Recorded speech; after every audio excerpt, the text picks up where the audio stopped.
kerja menghadapi tantangan yang besar, mulai dari digitalisasi, kemudian persaingan global, hingga kebutuhan tenaga kerja yang semakin kompleks. Nah, di tengah kondisi ini muncul satu pertanyaan penting, yaitu bagaimana kita bisa memastikan tenaga kerja memiliki kompetensi yang sesuai agar bisa mendapatkan pekerjaan yang layak sekaligus mendorong pertumbuhan ekonomi yang berkelanjutan. Tema inilah yang akan kita bahas pada kesempatan hari ini, yaitu peningkatan kompetensi tenaga kerja sebagai upaya untuk mendukung pekerjaan yang layak dan juga pertumbuhan ekonomi. Nah, ini sejalan dengan tujuan pembangunan berkelanjutan atau Sustainable Development Goals, khususnya untuk SDG nomor 8. Dalam obrolan ini kita akan menggali lebih dalam tentang arti pekerjaan layak, tantangan tenaga kerja di era modern, serta bagaimana peningkatan keterampilan baik hard skill maupun soft skill yang dapat menjadi kunci tercapainya pertumbuhan ekonomi yang inklusif. Nah, dan yang lebih menarik lagi, kali ini kita akan kedatangan narasumber, yaitu Bapak Farid Subeki. Beliau adalah koordinator pelayanan teknik PLN Batu, di mana beliau adalah membawahi 38 personil di PLN Batu. Beliau akan berbagi pengalaman dan pandangan langsung dari dunia kerja, khususnya di sektor ketenaga listrikan yang sangat dekat dengan kehidupan sehari-hari. Oke, Pak Farid, gimana kabarnya hari ini, Pak? Selamat sore. Baik-baik saja, Mas. Sehat ya? Sehat ya. Oke, Pak Farid, sesuai kondisi sekarang ya, pekerjaan mungkin sangat sulit. Ya. Apalagi dengan isu-isu PHK yang semakin sering ya di media ya. Ya. Ada beberapa pertanyaan pada podcast kita pada hari ini.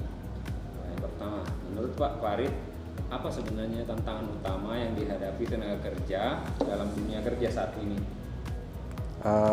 Untuk saat ini tantangan terbesar sekarang itu ada di perubahan yang begitu cepat ya, terutama digitalisasi sistem pelayanan teknik.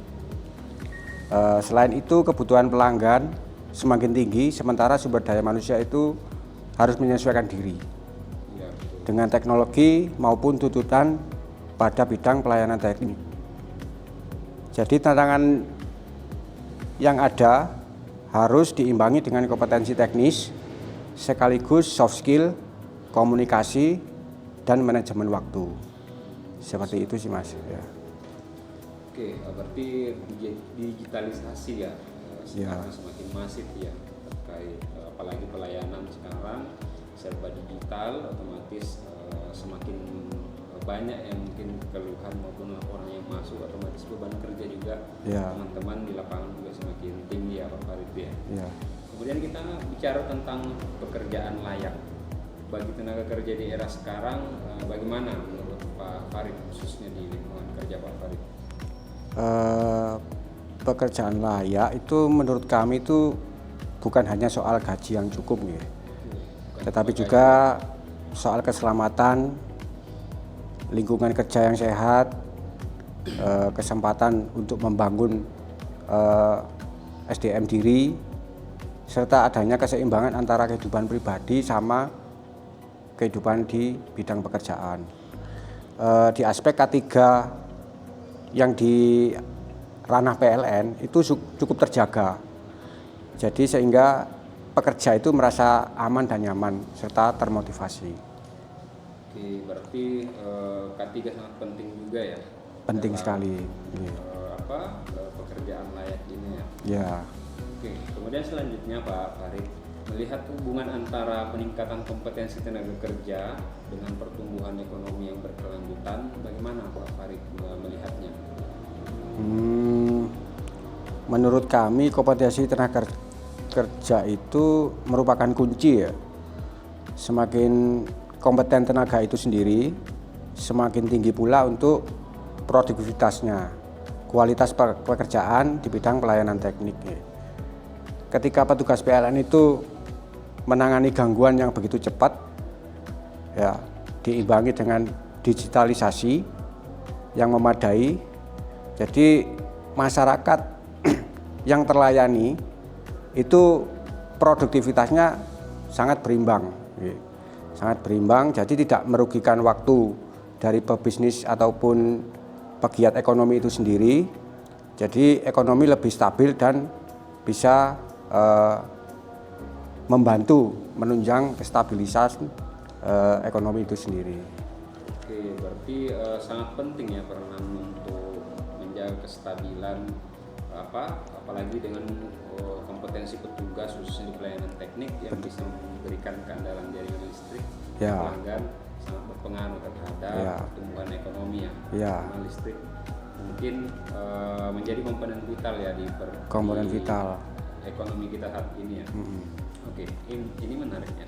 Kemudian terkait tentang self awareness Pak Farid, sejauh mana Pak Farid menyadari kelebihan dan kekurangan diri dalam bekerja selama di PLN?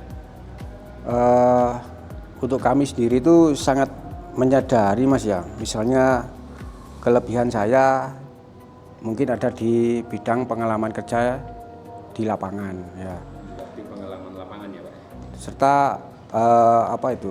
istilahnya memanajemen tim secara baik ya, secara kompak, secara solid ya, sehingga antara kelemahan dan kelebihan, jadi itu tidak menjadi hambatan, terutama dalam penguasaan teknologi maupun teknik-teknik yang bersifat itu masih baru, itu kami harus belajar secara ekstra supaya bisa istilahnya beradaptasi ya terhadap teknologi itu sendiri.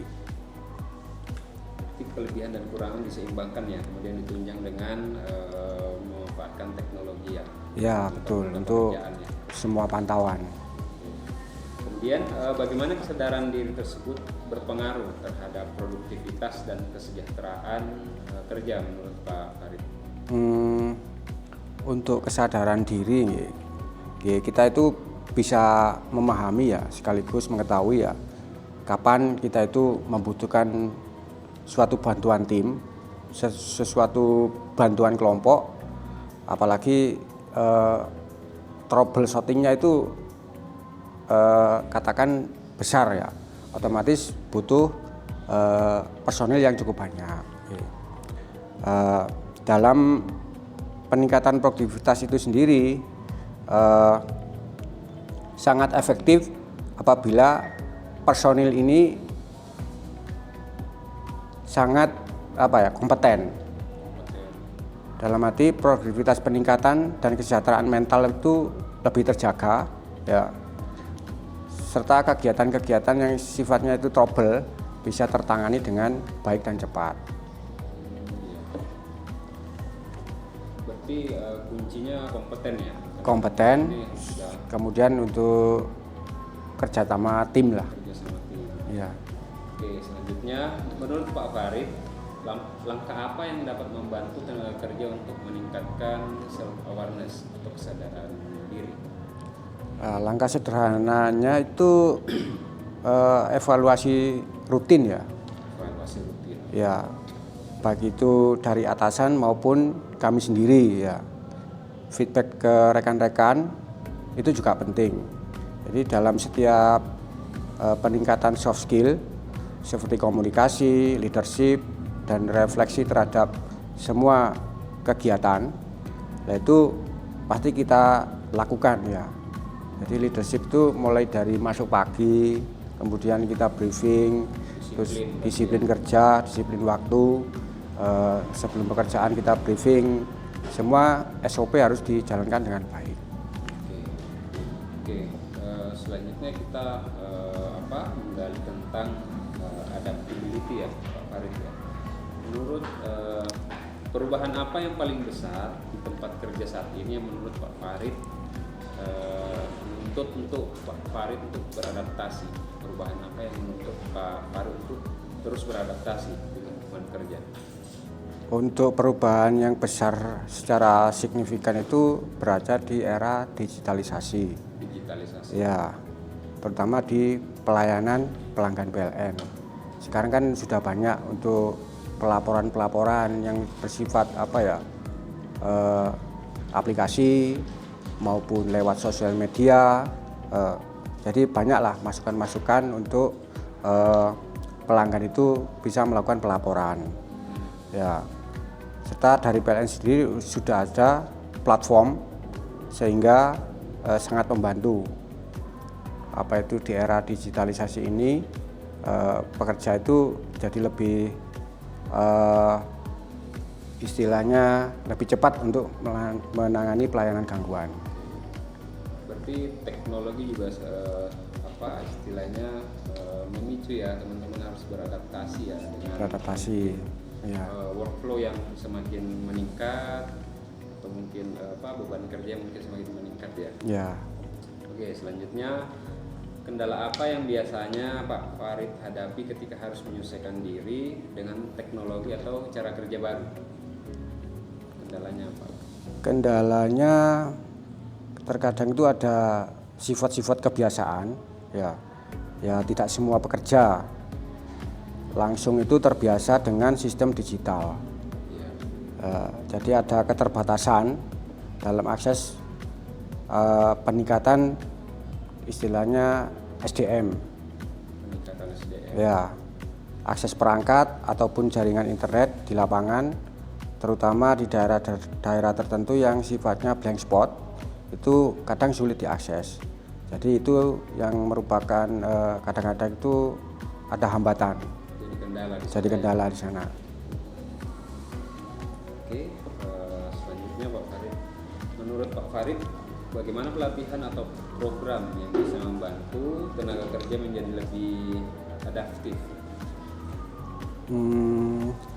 Untuk saat ini pelatihan praktis dan berkelanjutan itu sangat penting ya. Misalnya pelatihan yang berbasis simulasi sesuai kondisi yang di lapangan.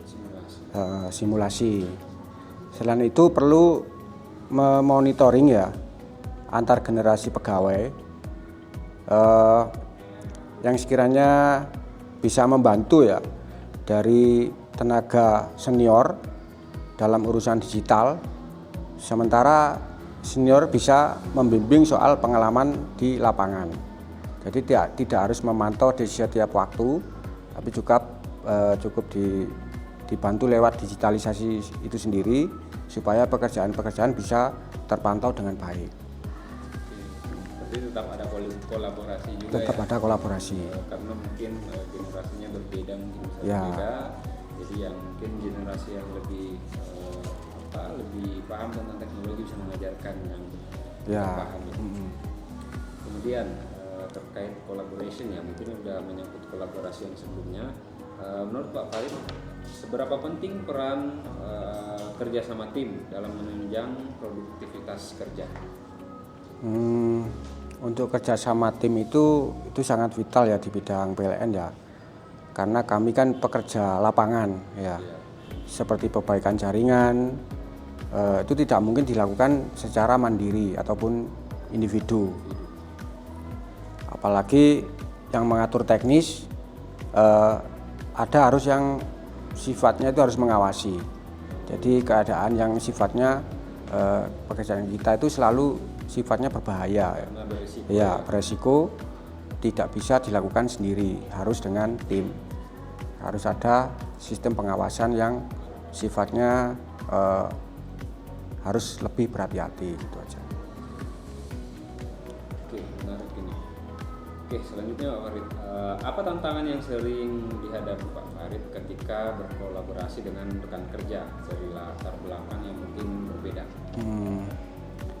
Biasanya kalau perbedaan sih cara berkomunikasi sama pola pikir dari setiap individu pasti ada masukan-masukan tersendiri. Nah itu pasti ada istilahnya negatif positifnya ya, ada plus minusnya ya. Jadi mana yang sifatnya terbaik, yang bisa cepat ditangani, ada yang butuh detail, ada juga perbedaan usia yang membuat cara kita itu berbeda. Jadi mana yang terbaik, ide-ide di lapangan itu pasti yang kita pakai.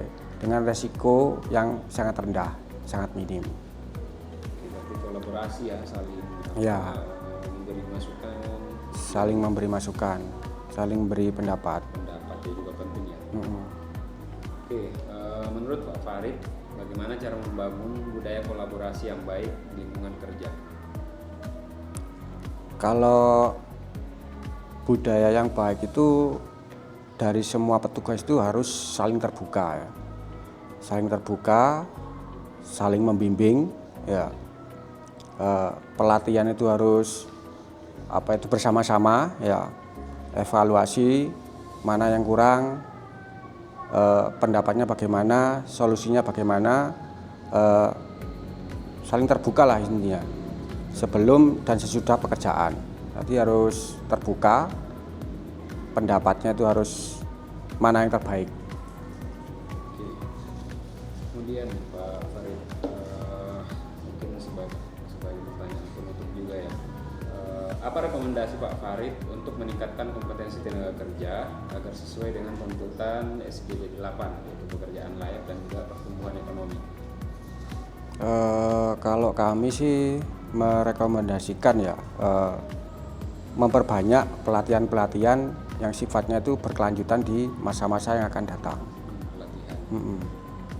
Bukan hanya teknis, tapi juga soft skill ya. Sekarang kan banyak media itu istilahnya sudah mulai banyak yang sensitif.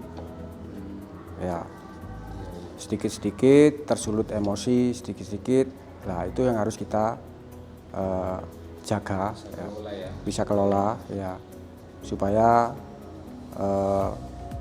dengan adanya evaluasi itu ya, kompetensi itu, tenaga kerja itu tidak hanya layak tapi juga mampu berkontribusi dengan baik.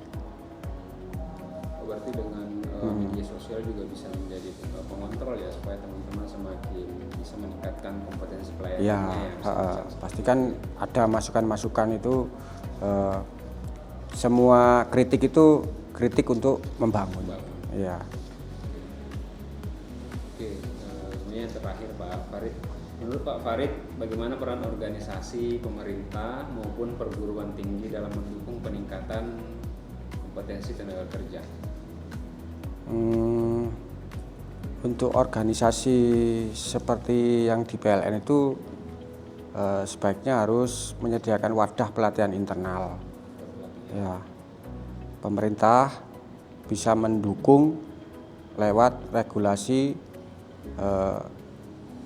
dan program-program peningkatan. Ya, terutama di bidang kompetensi bagi pekerja. Sedangkan perguruan tinggi harus menyesuaikan kurikulum dengan kebutuhan industri di era-era yang berkelanjutan di masa-masa yang akan datang. Jadi semua itu harus berkolaborasi. Jadi antara lapangan yang saat ini, organisasi, pemerintah serta perguruan tinggi itu harus berkolaborasi supaya ilmu yang didapat itu langsung bisa diterima dan diterapkan di masyarakat luas. Oke, sangat menarik ya untuk diskusi kita pada hari ini. Sekaligus mungkin menutup ya banyak insight yang kita dapat dari Pak Farid mengenai bagaimana peran digitalisasi dalam peningkatan kompetensi petugas, kemudian bagaimana teamwork ataupun leadership dalam mengelola tugas sehingga bisa memberikan pelayanan terbaik, kemudian bagaimana peran-peran antara organisasi, pemerintah maupun perguruan tinggi dalam rangka meningkatkan kompetensi kinerja dan juga pada akhirnya menunjang untuk pertumbuhan ekonomi. Mungkin sekian untuk diskusi kita pada hari ini.